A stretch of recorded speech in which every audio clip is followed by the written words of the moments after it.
So picture this. You've spent like months studying.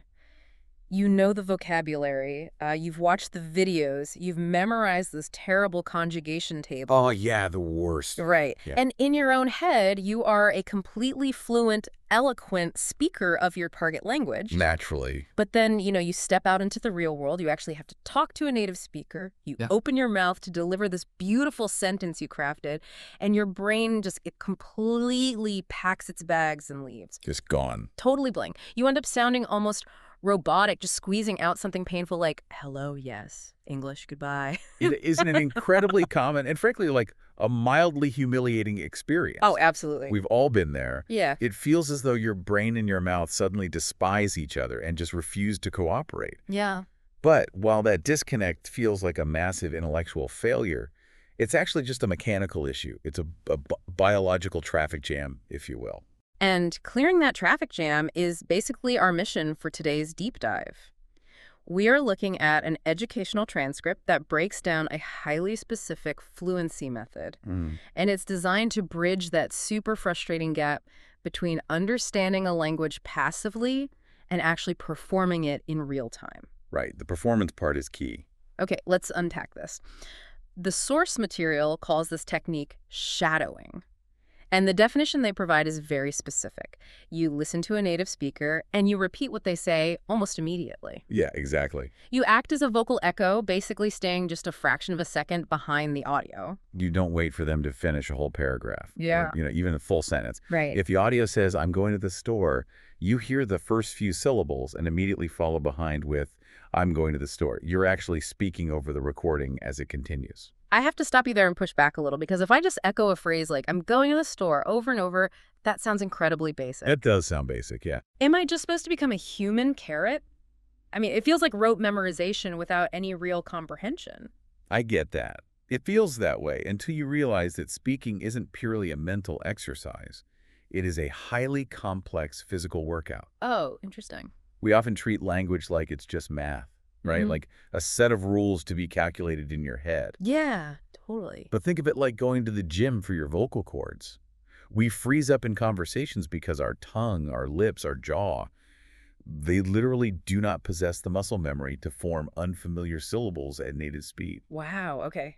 That reframes the problem entirely. So I might know the word intellectually, but my mouth just hasn't learned the choreography to actually produce it. Precisely. The source material uses a fantastic comparison to illustrate this. It says that listening to English all day without actually speaking is like trying to learn how to play basketball purely by watching videos of professional games. Oh, that's a great analogy. Right. Watching helps you understand the rules. You can analyze the strategy from your couch. But the second you step onto the court, your muscles have absolutely no idea how to shoot a three-pointer. Your body simply hasn't run the physical drills. Exactly. And shadowing is the drill. Yeah. When you shadow, you are forcing your physical articulators to move in sequence. You are training your ears to hear the rhythm, your mouth to shape the sounds, and your chest to project the volume, like all simultaneously. Right. You're building the physical pathways that allow the sounds to escape your mouth without conscious effort. Yes, exactly that. That makes a lot of sense for pronunciation. But what about, creating novel ideas? Okay, yeah. If I only practice echoing, I'm going to the store. What happens when I need to say I'm going to the library? If I haven't shadowed the word library, doesn't this whole echoing system just fall apart the moment I enter an unpredictable real-world conversation? That's a totally fair question. Yeah. And what's fascinating here is how our brains actually process language under pressure. When learners try to speak in real time, they usually attempt to build sentences from scratch, like word by word. Right. They search their mental dictionary for a subject pronoun. Then they try to conjugate the verb. Then they look for the correct preposition. Which takes an enormous amount of computational power. I mean, by the time I assemble all those pieces, the person I'm talking to has already walked away. Exactly. That processing delay is the exact cause of the freezing phenomenon we talked about. Yeah. Your working memory gets completely overloaded. Makes sense. Shadowing bypasses this overload by introducing you to something called chunks. Chunks. A Yeah. chunk is a group of words that native speakers naturally and frequently use together as a single unit. Think of phrases like, I'm looking forward to it, or I haven't decided yet, or even just, by the way. So instead of treating I'm looking forward to it as like 6 separate vocabulary words that need to be glued together with grammar rules. Hmm. My brain treats it as one single item. It's like building my house with large, prefabricated wall panels instead of laying down tiny individual bricks. That prefabricated panel is a perfect way to visualize it. By shadowing these natural chunks over and over, your brain stops doing the exhausting computational work. Right. It moves the phrase from your slow, declarative memory into your fast, procedural memory. You hear a conversational prompt, and the chunk just falls out of your mouth automatically because your physical muscles already know the routine. There is a surprisingly funny example of this automaticity in the source material. Oh, the pizza story. Yes. One of the speakers tells a story about a friend asking them if they wanted to go get pizza. And before the friend even finished asking the question, the speaker had already blurted out yes. Right, yeah. The joke they make is, was that actually a language skill or was that just a pizza skill? I mean, we can probably attribute some of that to a universal love for pizza. For sure. But neurologically, that is exactly what automaticity looks like. You don't have to translate the concept of pizza, process the grammar of the invitation, check your vocabulary list, and then formulate a response. Right. The auditory recognition and the physical reaction are linked instantaneously. Yes.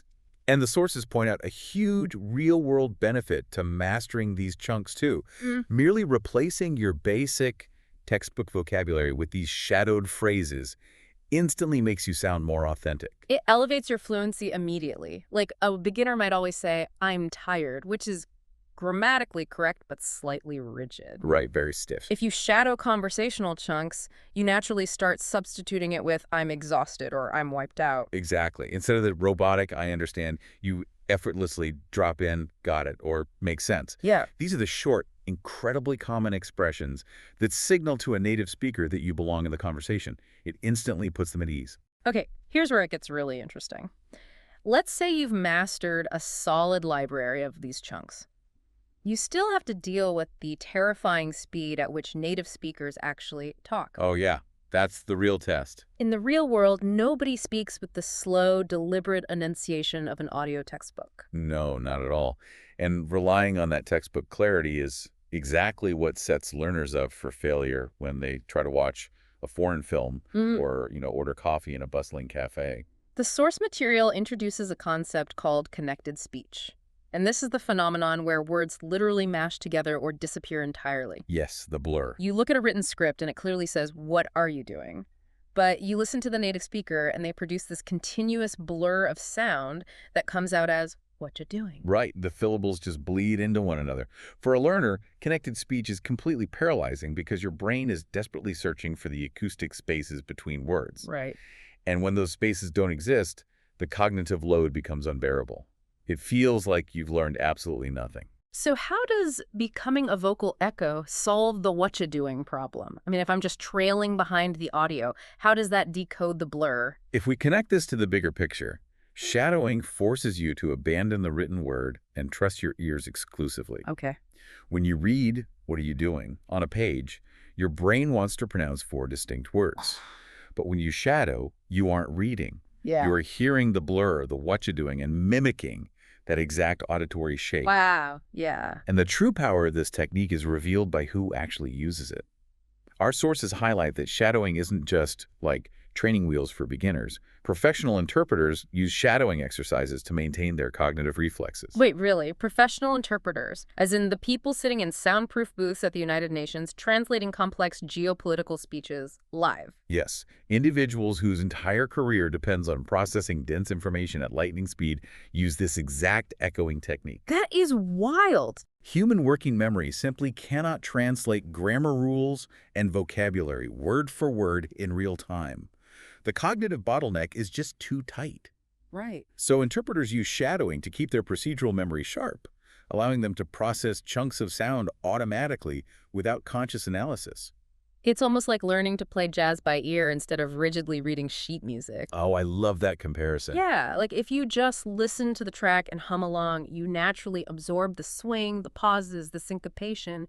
You don't need to intellectually analyze whether it's in 4/4 time or what key it's in. Your body just feels the rhythm. Exactly. You are internalizing the music of the language. And actually, speaking of that musicality, the source material offers a brilliant advanced tip for shadowing. Yeah. You shouldn't just copy the syllables. You need to copy the underlying emotion. Okay, this part sounds like requiring dramatic theater training. Do it.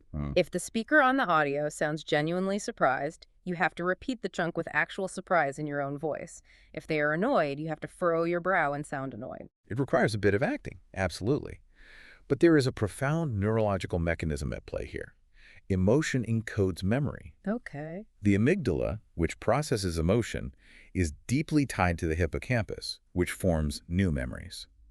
When you attach a genuine feeling to a phrase, when you physically act out the excitement of saying, "I can't wait to see your Bish show," your brain stores that phrase much more robustly. Because you are learning the context of the vocabulary, not just the dictionary definition. Exactly. This all sounds incredibly powerful. I mean, it builds physical muscle memory, it bypasses working memory with chunks, decodes the blur of connected speech, and leverages emotion for better retention. It's a complete package. Which begs the question, if it's this effective, why do so many learners try shadowing and completely fail to see progress? This raises an important question, right? Because shadowing is a tool.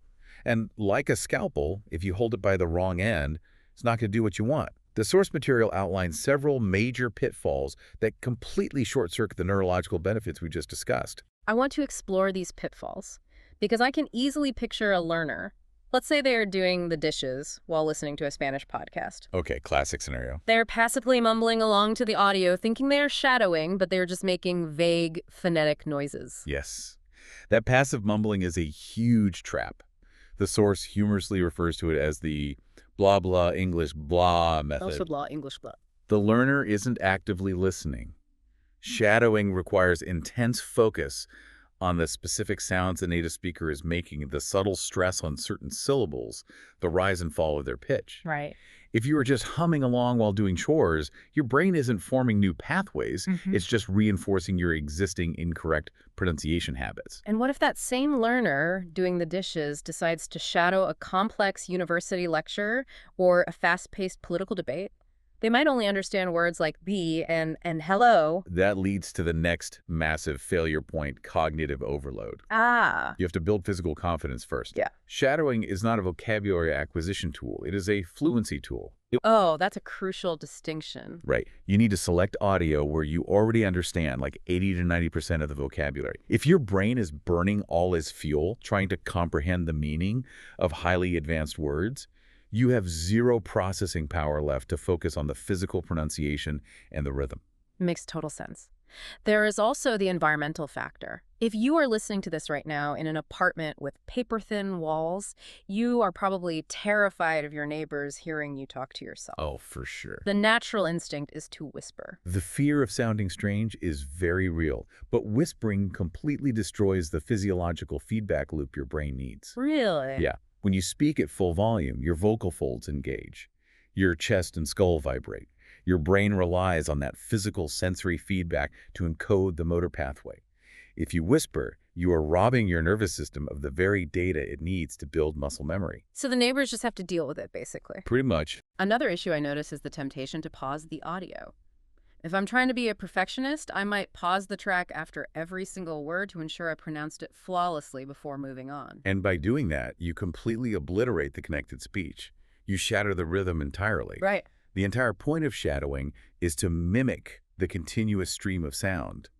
You have to shadow the whole chunk in real time, letting the words bleed together naturally, even if it feels super messy and imperfect at first. That desire for perfection brings up perhaps the biggest psychological barrier to utilizing this technique out in the wild.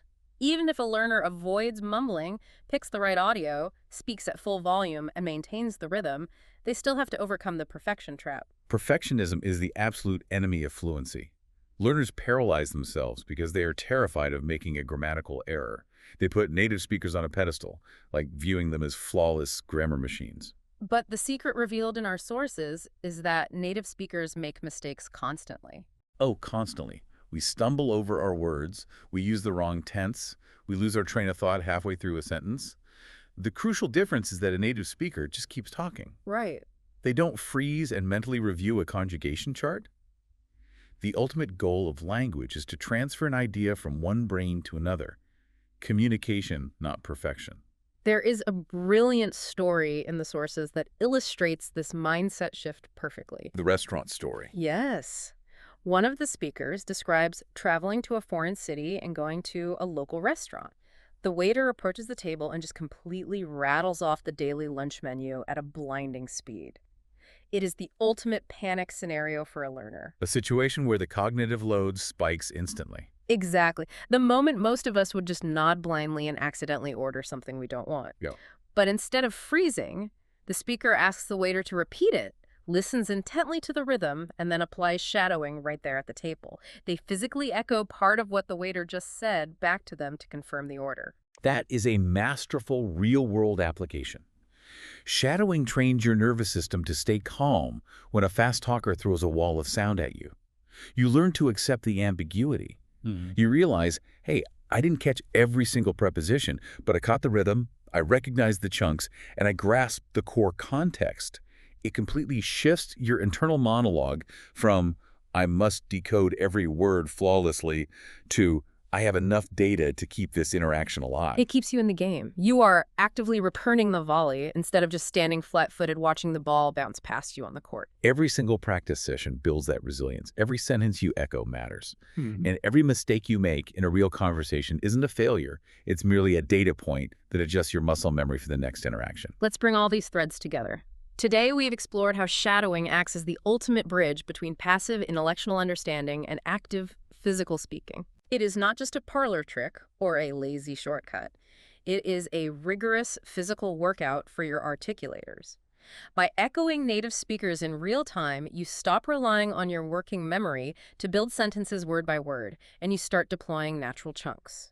You train your ear to decode the blur of connected speech. You anchor vocabulary deep in your brain using emotion. And most importantly, you dismantle that paralyzing need for absolute perfection. You transition from merely studying the mechanics of a language to physically performing its music. So, what does this all mean? Well, I want to leave you with a provocative thought that pushes a bit beyond our source material today. We have framed shadowing entirely as a tool for language learners and professional interpreters. Right. But if this technique is so incredibly effective at bypassing conscious thought and hardwiring rhythm, tone, and automatic confidence directly into our nervous system, how else could you leverage it? Oh, that opens up some fascinating possibility. Right. Think about your own daily life. What if you aren't trying to learn Spanish or Japanese, but you desperately want to be more persuasive in your corporate meetings? Could you physically shadow a highly skilled negotiator to internalize their pacing and use of strategic pauses? Wow. What if you shadowed a brilliant stand-up comedian to absorb their sense of timing and inflection?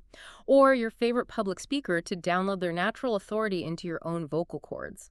If we can literally echo our way to physical confidence, the applications extend far beyond foreign vocabulary. It is a really powerful concept. You are essentially hacking your procedural memory to download the communication mastery of someone else directly into your own body. It is absolutely something worth experimenting with. Thank you so much for joining us on this deep dive. Our challenge to you today, pick just one sentence.